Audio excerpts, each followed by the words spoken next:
con los ojos cerrados. A ver, todo el mundo, cuerpo a tierra. Esta mañana me he levantado y he dicho, a ver, ¿cuánto sabe Rudy de educación financiera? Venga. Si tú aciertas la pregunta, me pones un reto a mí. Si fallas la pregunta, te pongo el reto yo. Perfecto. ¿Qué diferencia principal existe entre un plan de negocio y un modelo de negocio? A, el modelo es la melodía y el plan la letra. B, ninguna, ambos términos son lo mismo. Y C, el modelo es un paso posterior al plan. Yo te diría la A. Pues es la A. ¡Vamos! Oye, no.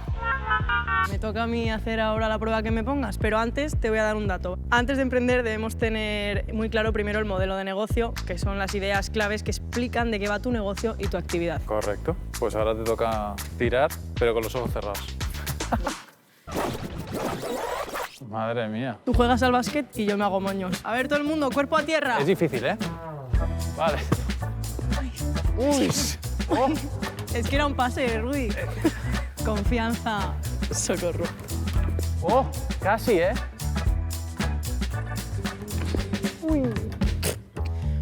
No estaba mal. Ya hemos acabado. Del 1 al 10, ¿cómo lo he hecho? Es que es imposible. Bien.